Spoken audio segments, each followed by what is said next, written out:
Let's start this with a prayer. Dear Father, I thank you for this day and this opportunity to be used as a vessel to let your people know that you are available, able, and ready in the name of Yeshua from Nazareth. Let's cut this bread. Nahum 1:7. The Lord is good, a stronghold in the day of trouble. He knows those who take refuge in him. Habakkuk 2:19 and 20. Woe to him who says to a wooden thing, awake, to a silent stone, arise. Can this teach? Behold, it is overlaid with silver, with gold and silver, and there is no breath at all in it. But the Lord is in his holy temple. Let all the earth keep silence before him. And that came from the English Standard Version, since we have Bible thumpers everywhere. Okay, first of all, let me just stop. And I get super excited because I know how good God is. Like, I literally have goosebumps. I wish you could see it. But, like, just knowing him and the magnitude of him and how powerful he is and how mighty he is, yet he still chooses to know about me. And this just doesn't apply to me, but it applies to everybody. Like, he's invested in you even when you're not invested in yourself. And that right there is amazing. It's amazing. I digress. Let me get back before I just hold. Hey, you know, I love him. The Lord is good, is good, a stronghold in the day of trouble. Does that say what day it is? That's any day. Any day could be some drama. It could be something that's going to make you pop off, but the Lord is available and he knows you. And to know somebody is to be aware of through observation, inquiry, or information. So observation, God is looking at you, right? When he inquires about you, he's coming to check you out. And information, you got this whole rat enemy snitching on you. Or you could have whatever guardian angel you have, you know. God, she's tripping again. I don't know how it works. All I know is he said that he knows those who take refuge in him. So I have met somebody, right? And I was thinking about him too much. And like my feelings were like, oh, because it's something new. You know how that goes, right? And God was like, really? I've been here this whole time. Don't get beside yourself. And I was like, you're right. So when all of those feelings came into play, you know, because in a new relationship, when things are like valid, just gonna start hitting checkpoints, right? I ran into God. And when I run into God, I literally start praising him. And my praise is a whole rap. It's a brand new rap every single day. I rap about what he's done. I rap about what he's doing. I rap about who he is. I rap about how he loved me. I rap about this confidence that I have. Like, I could rap about God forever. I'm not saying I have the best bars, but the bars are heavy enough where you could pull up. You know what I'm saying?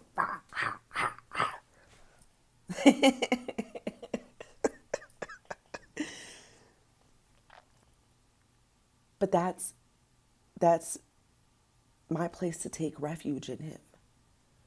Now that's just about like somebody I met. Imagine my real problems. Like really being like, okay, I ain't got no money, God. I can't, you know, I ain't got no job, God. I don't have the means, God. I don't have the strength, God. I don't have the support, God. And when you come into his stronghold, the stronghold is a fortified place, a place of security or survival. That's what he is. See, this is what I'm saying. Like, whoever told y'all about God, it's a complete fallacy. God is not some dude sitting up in heaven like, yo, they're wild. They ain't got no brains. I mean, I'm pretty sure he's like, man, what have I not done to get their attention? How much more do I have to do in order for them to see that it's me, that I love them, that I'm the one that created them, that I'm the one that knows best for them? You know, we're all rambunctious children running around, doing whatever we want, making whatever we want, whenever we want, however we want, and calling it whatever we want. In Habakkuk 2:19, the word says, woe to him who says to a wooden thing, awake, to a silent stone, arise. Can this teach? Behold, it is overlaid with gold and silver, and there is no breath at all in it. Now, I just have these two random things on my table. But God said, I want you to illustrate how foolish it is. Even though God is knowledgeable about us, he inquires about us, and he has information about us so that in the day of trouble, he knows those who take refuge in him. But there's some that don't. So, this is Barbie hair. I don't know if you can see it. That's not my hair. I don't even have, right?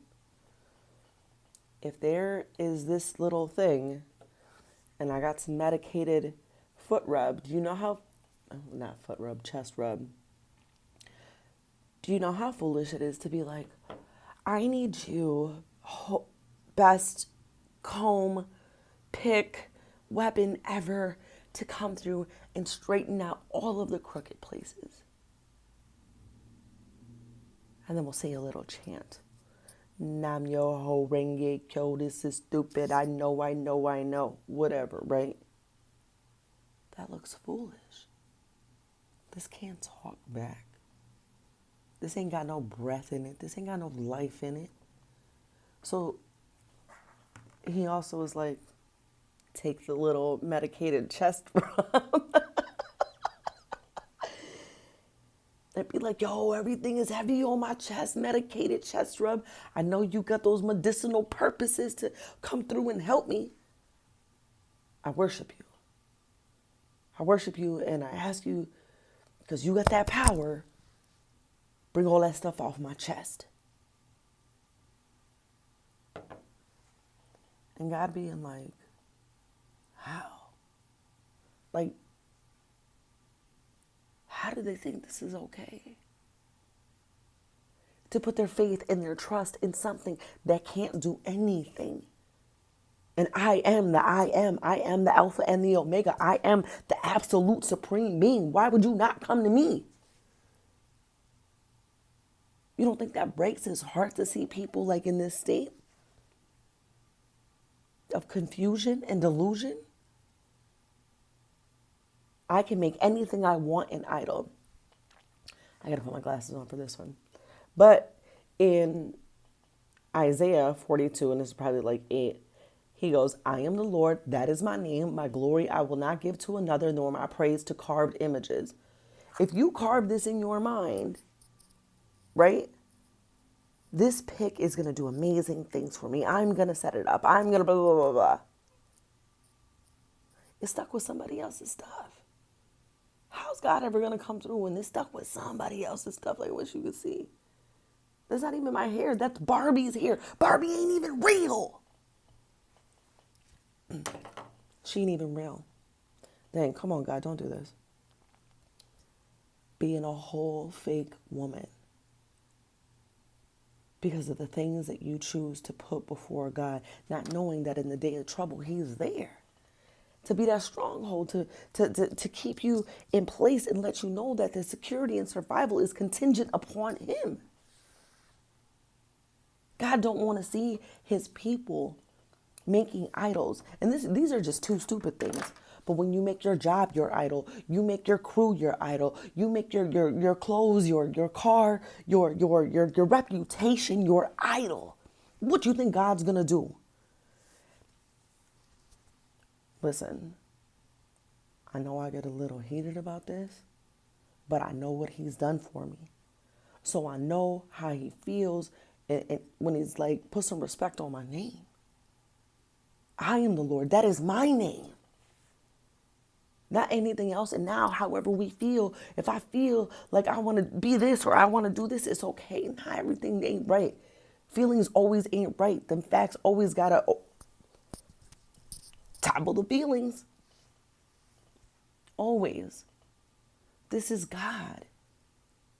He's put so much into having us be on the straight and narrow where we're not concerned with, what's happening in the world like that, but concerned about what's happening in this world, the world inside your heart. Because if your heart is shot and you have set up these images that do nothing for you, you're living fake already.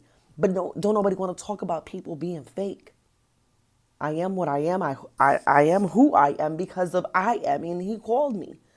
So I shouldn't get excited about it. I shouldn't get geeked at the fact that he is in control, absolute control of everything. There is nothing that I do that he is not aware of. There is not a hair on my head that he has not produced. Anything that I got going on in my life, I can run to him. Because in Nahum, they're talking about Nineveh and how bad it was. And Jonah had to go to Nineveh and he didn't want to because he knew what God was going to do once God came through and he was like, look, you need to change your ways. If not, it's going to be some drama. And Jonah was pissed about it. Like, I know you. You're forgiving. You have mercy. And this is what we don't get. All you got to do is come back to him so he could drop some gems on you, so he can enlighten you, so he can open your eyes so you're not blind, so he can set you free from the prison, because a lot of you are captive in things that you should have dealt with a long time ago. There is nothing that is too hard for God. There is nothing that is new that God has not seen. The Lord is good. He's so good. Ugh. Listen, I've never been in love in my life. And to have the Lord personally teach me everything that I know, that's love. Like, I want to see you built up. I want to see you being at your best. And I was running around the last couple of months doing side hustles. And he goes, Tanya, why don't you just do what you love? How long you going to keep doing this? Because not knowing in my heart, I was setting up this money as an idol. Like, oh, I got to get the money so I can do this, so I can do that, so I can... My pocket was stagnant. I could do what I want to do. I could do what I needed to do. But I wasn't doing what I love to do. I love this. I love talking about God. I love informing people. So at the wrap up of time, he's going to be like, look, you did your job. Thank you for it. Come on in. Kick it in eternity. We're going to be together. You ain't got to cry no more. Ain't going to be no more pain, no sorrow, no nothing. That's what I look forward to. So if I come in and I'm telling you, like, look, don't set this rat's tail comb up. Because at the end, it's going to be a rat that's going to tell on you. But God already knows what it is. And he is faithful to those that he knows. And it says, the Lord is good, a stronghold in the day of trouble. He knows those who take refuge in him. If you're going to run, you might as well run to something. And it should be him. Holla at him.